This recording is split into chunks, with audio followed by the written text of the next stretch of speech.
Good morning, students. Today we are going to do alkanes, our new topic and new unit, alkanes. And this is topic of BSc Part 1. Okay, organic chemistry. We have done almost stereochemistry, and now some few topics are left, and we will do it in few days. Okay, so now we are going to start alkenes. Okay, so in your syllabus, alkanes, its preparation method, its physical properties, alkynes, alkenes. Okay, these are in your syllabus. So we are going to start now. So let's get started.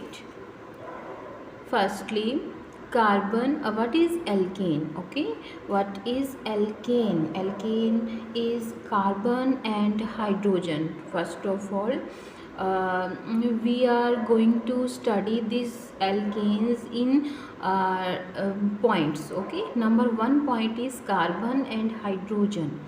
When carbon and hydrogen are bonded together, it is called as hydrocarbon. Okay, and it contains carbon carbon single bond and carbon hydrogen bond. Okay, these are these are divided in two kind of hydrocarbons: saturated hydrocarbons and unsaturated hydrocarbons. Means संतृप्त hydrocarbon और असंतृप्त hydrocarbon. ठीक है, अब इसके अंदर हम देखते हैं व्हाट इज सैचुरेटेड हाइड्रोकार्बन.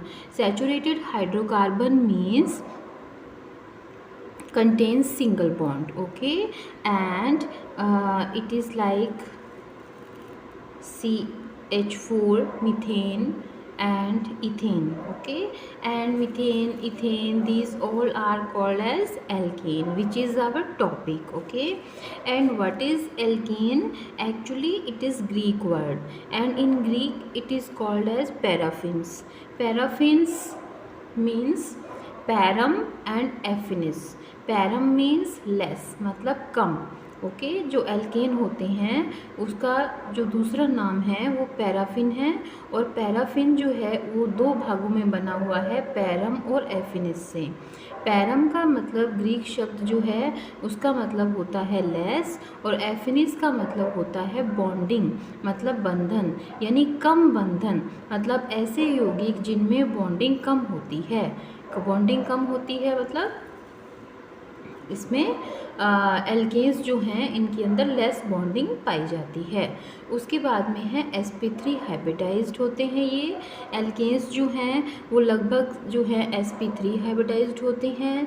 इसकी जो स्ट्रक्चर है वो लगभग टेट्राहेड्रल शेप होती है, और जो एल्केन्स हैं इनके अंदर फॉर्मूला जो है वो CnH2n+2 होगा, और इसमें जो सीरीज़ बढ़ेगी वो CH2 ग्रुप जो है वो बढ़ेगा. ठीक है, तो इस तरह से हम एल्केन्स कर रहे हैं, और हम एल्केन्स के बारे में पढ़ रहे हैं कि एल्केन्स जो हैं वो sp3 हाइब्रिडाइज्ड होते हैं, टेट्राहेड्रल शेप होती है, समचतुष्फलकीय संरचना होती है, संकरण इनके अंदर sp3 पाया जाता है, और इनका जो फॉर्मूला है वो CnH2n+2 है. मूलानुपाती सूत्र इनका जो है वो ये होगा. ठीक है, अब इसके बाद में हम आते हैं कि जो अनब्रांच्ड एल्केन्स हैं, क्योंकि हम यहाँ पर जो ब्रांच्ड और अनब्रांच्ड दोनों एल्केन्स हैं, तो आप इसमें जो अनब्रांच्ड एल्केन्स हैं वो कैसे पढ़ते हैं. तो देखिए, ये मीथेन है. अब यहाँ पे नंबर ऑफ़ कार्बन जो है वो आप लिखते जाइए. ठीक है, नंबर ऑफ़ कार्बन 1 2 3 इस तरह से आता रहेगा. ठीक है, तो 1 जब कार्बन होता है उसे कहते हैं मीथेन, फिर इथेन, फिर प्रोपेन, फिर ब्यूटेन, फिर पेंटेन, फिर hexane. Okay, methane, ethane, propane, butane, pentane, hexane, heptane, heptane मतलब 7 कार्बन जिसके अंदर होते हैं, और उसके बाद में फिर यहाँ पे ऑक्टेन आ जाएगा जिसमें 8 होते हैं। 9 के अंदर नोनेन बोलते हैं इसको, 10 के अंदर इसको डेकेन बोलेंगे। मीन्स हम एल्केन्स के नाम ले रहे हैं, लेकिन जिनमें कार्बन कितने हैं वो ये बता रहे हैं इसका नाम जो है। अब देखिए अनडेकेन मीन्स 11 जो है उसको अन लग जाता है 11, ठीक है। 10 + 1 है तो उसमें अन लग जाएगा, ठीक है। 10 + 2 है, डू लग जाएगा, डोडेकेन, ओके। और उसके बाद ट्राइडेकेन, डेकेन का मतलब यहाँ पे 10 होता है, जैसे कि हमें नाम से पता चल रहा है कि डेकेन है, ठीक है। अब इसके बाद टेट्राडेकेन, पेंटाडेकेन, हेक्साडेकेन, हेप्टाडेकेन, नोनाडेकेन, और इसके बाद में हमारे पास आता है आइकोसेन, ओके। तो इस तरह से हमारे पास आता है एल्केन्स, ठीक है। अब इसके बाद हम देखते हैं नॉमेनक्लेचर, नॉमेनक्लेचर ऑफ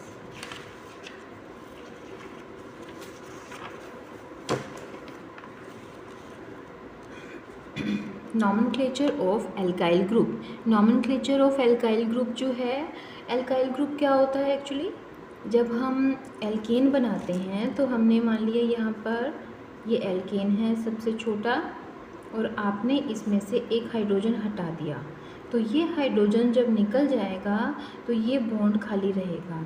इस ग्रुप को एल्काइल ग्रुप बोलते हैं। अब ये कौन सा एल्केन है डिपेंड करता है, मान लिया प्रोपेन है तो प्रोपाइल ग्रुप हो जाएगा, ठीक है। ब्यूटेन है तो ब्यूटाइल ग्रुप हो जाएगा, ठीक है। तो इस तरह से हम कहते हैं कि when hydrogen is separated from different kind of hydrogen, okay. तो अब इसमें आपको ये पता होना चाहिए, एक तो जो इम्पॉर्टेंट चीज़ है वो है एन प्रोपिल एसोप्रोपाइल, ठीक है। तो उसमें डिफरेंस पता होना चाहिए। जैसे अभी हम देखना चाह रहे हैं, देखिए सबसे पहले आपको पता होना चाहिए कि हाइड्रोजन कितने प्रकार के हैं यहाँ पे, primary hydrogen, secondary hydrogen, tertiary hydrogen, कैसा हाइड्रोजन है। अगर आपको ये भी नहीं पता चले तो ये पता चलना चाहिए कि ये एक तरह के हाइड्रोजन है, ये दूसरी तरह के हाइड्रोजन है, ठीक है। तो जैसे आप देखिए CH3 CH2, अब ये वाला ग्रुप है ना।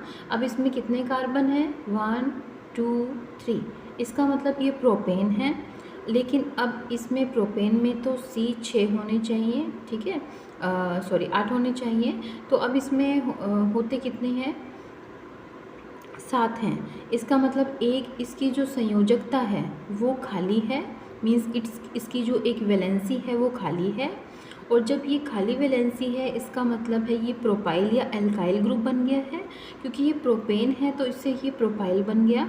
बट ये कौन सा प्रोपाइल बना, ये एन प्रोपाइल ग्रुप बना है, बिकॉज इसमें जो हाइड्रोजन हटा है वो कौन सा हाइड्रोजन हटा है, ये वाला हाइड्रोजन हट चुका है, ठीक है। तो ये सीरीज़ में है इसीलिए इसको एन बोलेंगे, ठीक है।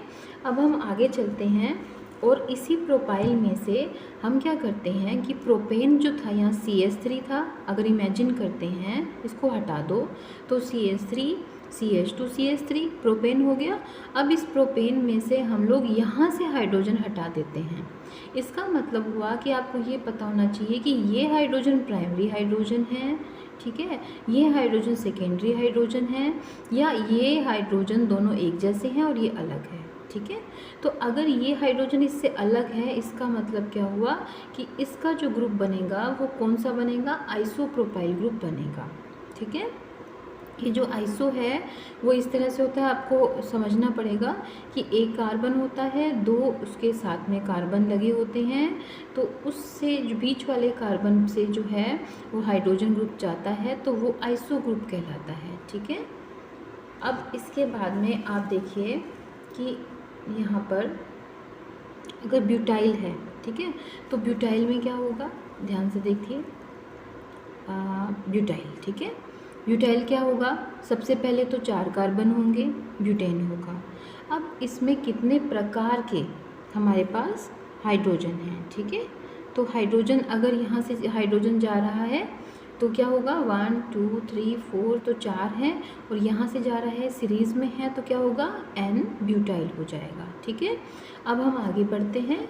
आगे बढ़ने पर हमें लगता है कि भाई यहाँ पर जो ये हाइड्रोजन था ये बीच वाला है यहाँ पे, तो इसका मतलब ये यहाँ से गया है, यहाँ से हाइड्रोजन निकाला है, इसका मतलब ये कार्बन दो दूसरे कार्बन से जुड़ा हुआ है, it means it is secondary carbon.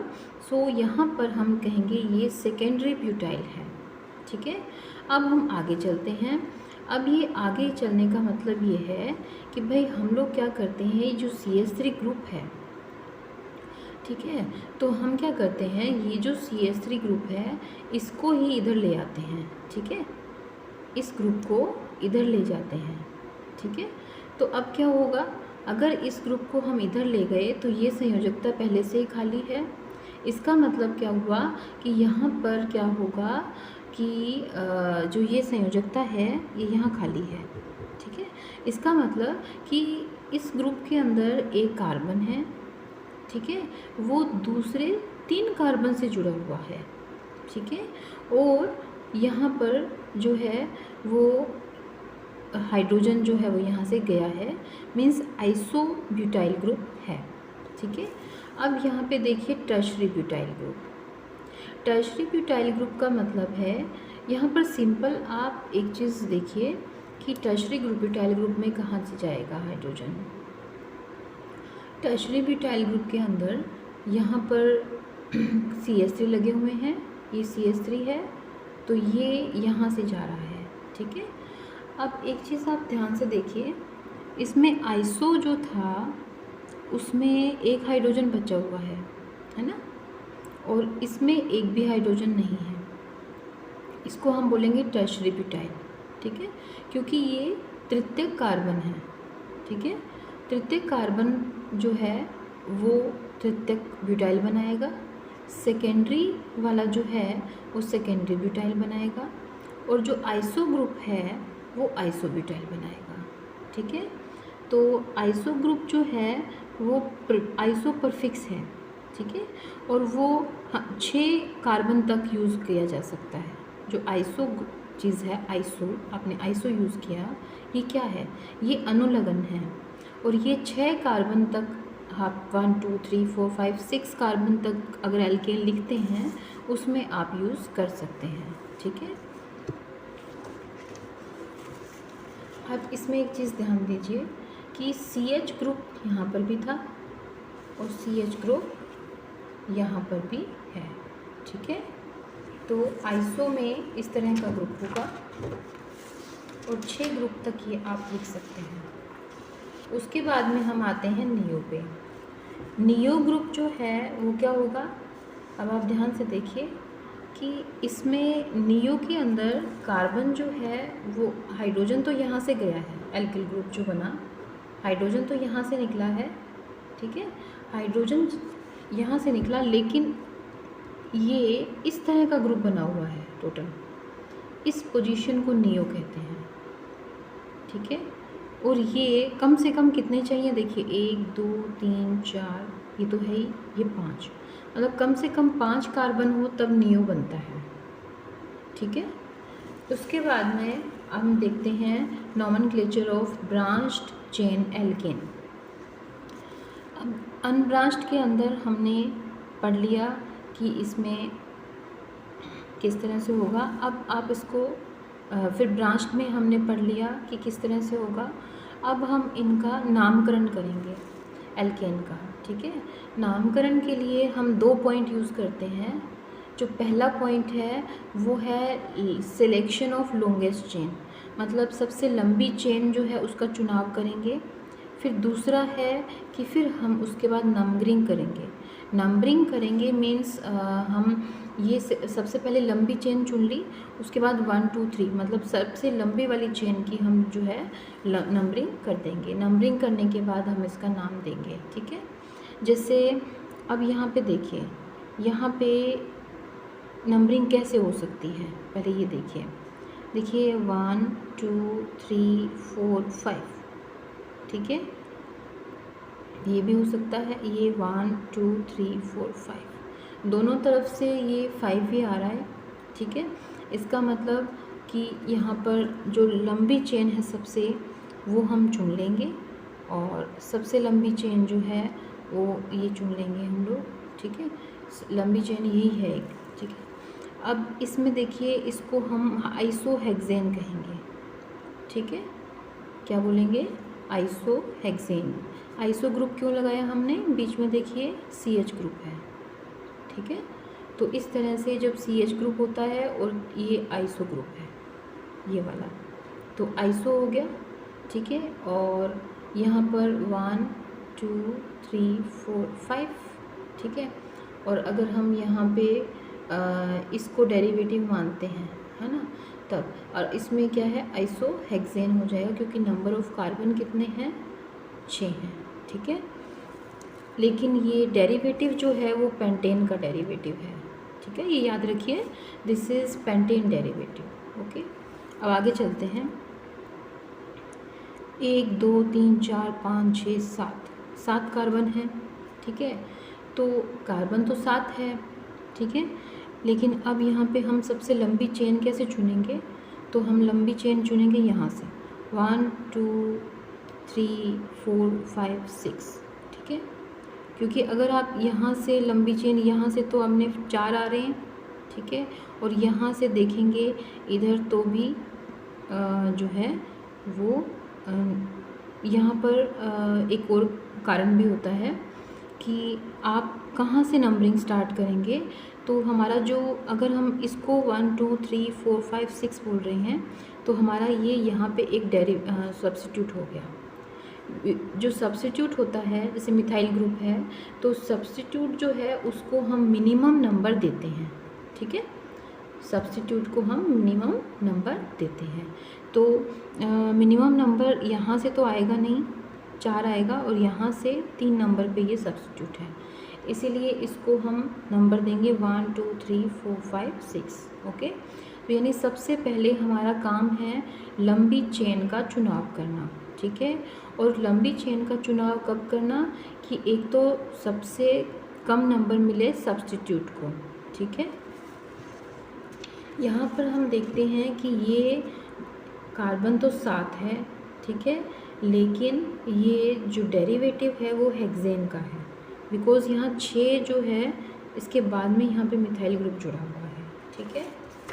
अब आगे देखिए, हम पढ़ते हैं isomerism. Isomerism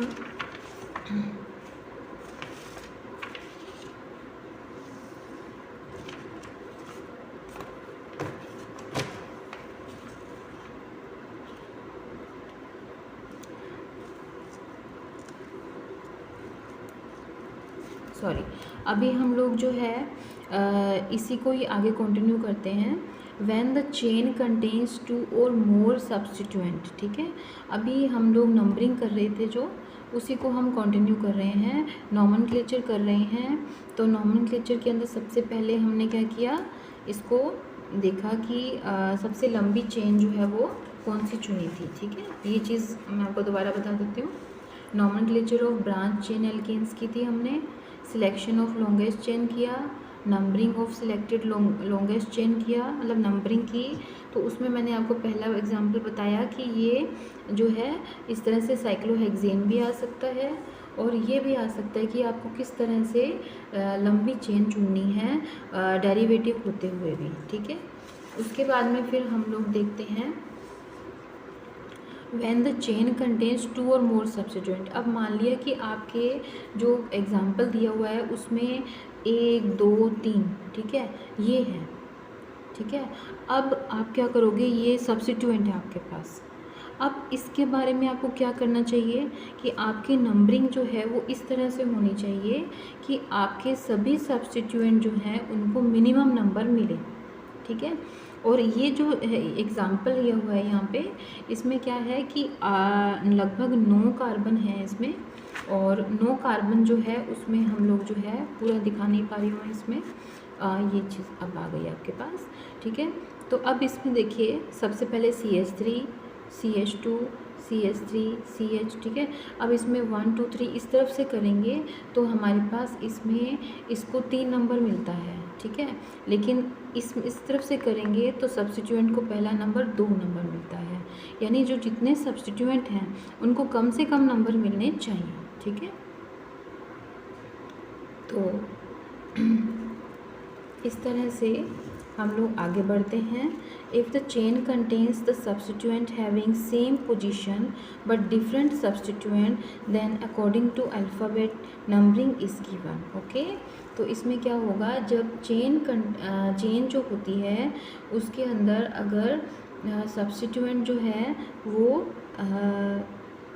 substituent having same position, तो सेम पोजीशन है अगर, लेकिन डिफरेंट सब्स्टिट्यूएंट हैं, ठीक है। पोजीशन तो सेम ही है लेकिन सब्स्टिट्यूएंट डिफरेंट है, तो फिर अकॉर्डिंग टू अल्फ़ाबेट आप नंबरिंग देंगे। जैसे ये कि देखो यहाँ पे ये एग्जांपल लिया हमने 1 2 3 4, ठीक है। अब इसमें सब्स्टिट्यूएंट कौन सा हुआ, इसमें देखो सबसे लंबी चेन तो ये बनेगी, ठीक है। और लंबी चेन बनने के बाद में हम देखेंगे कि भाई लंबी चेन तो ये है लंबी वाली, लेकिन इस तरफ से स्टार्ट करें या इस तरफ से स्टार्ट करें, ठीक है। तो अब इसमें क्या होगा कि इसमें सबसे कम नंबर जो है वो उसको मिलेगा जो अल्फ़ाबेटिकली पहले आता है, ठीक है। जैसे अब ये इथाइल है और ये मिथाइल है, ये ई से स्टार्ट हो रहा है, ये एम से स्टार्ट हो रहा है। इसका मतलब जो ई से स्टार्ट हो रहा है वो अल्फ़ाबेट में पहले आएगा और एम से स्टार्ट हो रहा है वो बाद में आएगा, ठीक है। तो ई से पहले आएगा, इसका मतलब क्या हुआ कि 1 2 3 यहाँ से आएगा। अगर आप इसको यहाँ से देंगे 1 2 3 4 नंबर आएगा इथाइल में, ठीक है। और यहाँ से आएंगे तो 3 आएगा। इसका मतलब कि अल्फ़ाबेटिकली भी हम लोग देखना पड़ेगा कि कौन सा सब्स्टिट्यूएंट जो है हमारे पास आ रहा है, ठीक है। अल्फ़ाबेटिकली जो ABCD के अकॉर्डिंग जो पहले आ रहा है उसको सबसे कम नंबर देना पड़ेगा, ठीक है। अब आगे चलते हैं आइसोमेरिज्म पे, ठीक है। आइसोमेरिज्म क्या होता है, समाव्यवता, ठीक है। समाव्यवता आपने पढ़ी हुई है। समाव्यवता क्या होती है, देखिए समाव्यवता क्या होती है कि समाव्यवता आपने स्टीरियोकेमिस्ट्री में पढ़ी थी, व्हाट इज़ आइसोमेरिज्म। आइसोमेरिज्म जो ऐसे समावयवी या ऐसे जो एक दूसरे के साथ में इनके अणुसूत्र तो समान होते हैं लेकिन उनकी जो स्थिति होती है वो अलग अलग होती है, ठीक है। जैसे कि पोजीशन आइसोमेरिज्म और चेन आइसोमेरिज्म। तो अब आपको ये पता होना चाहिए कि हम क्या पढ़ रहे हैं, एल्केन। तो एल्केन कौन सी समाव्यवता शो करते हैं। एल्केन्स जो है वो 2 तरह की समाव्यवता दिखाते हैं, पोजीशन आइसोमेरिज्म और चेन आइसोमेरिज्म, ठीक है। पोजीशन आइसोमेरिज्म क्या होता है, पोजीशन का मतलब स्थिति समाव्यवता और चेन आइसोमेरिज्म का मतलब होता है श्रृंखला समाव्यवता। पोजीशन का मतलब है सब्स्टिट्यूएंट की पोजीशन, ठीक है, स्थिति, ठीक है। तो अब क्या होगा कि 2 ऐसे यौगिक जो सब समान तो हैं लेकिन इनकी जो स्थिति है, पोजीशन है सब्स्टिट्यूएंट की, वो डिफरेंट है, ठीक है। जैसे CH3 CH CH CH3 CH3 CH3 हो गया, ये देखिए 2,3 डाइमिथाइल ब्यूटेन, ठीक है। क्या आएगा, 2,3 डाइमिथाइल ब्यूटेन, ठीक है। तो अब इसमें क्या होगा, देखो 1 2 3 4। तो इसमें आपने क्या करना है, 1 और 2 इसको देना है, 1 2 3 और 4। तो इसकी स्थिति इस तरह से है, ठीक है। अब देखिए, अब इसको हम इसकी स्थिति चेंज कर देते हैं थोड़ी सी। कैसे करेंगे, इसी को हम लिखते हैं, इसका जो पोजीशन सब्स्टिट्यूएंट है वो क्या होगा, CH3, ठीक है, CH2। और इस CH3 को हमने क्या किया, इधर लेके चले गए, ठीक है। इस CH3 को आपने इधर ले लिया, ठीक है। जब ये CH3 इधर आ जाएगा तो हाइड्रोजन इधर आ जाएगा, CH2 बन जाएगा, ठीक है। तो इस तरह से आप जो है इसको लिख सकते हो इस तरह से, ठीक है। और ये भी लिख सकते हैं हम कि इस CH3 को इधर ले गए, ठीक है।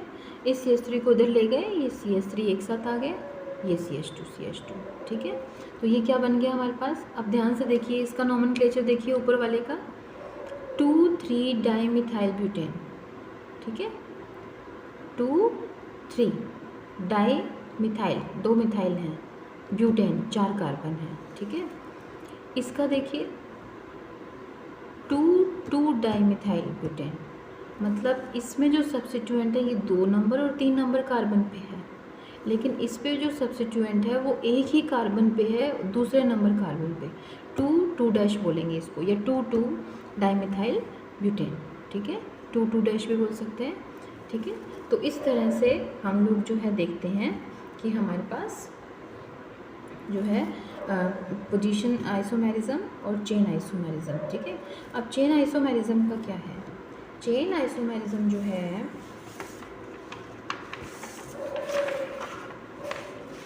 उसके अंदर हम सिंपल एग्जांपल ले लेते हैं।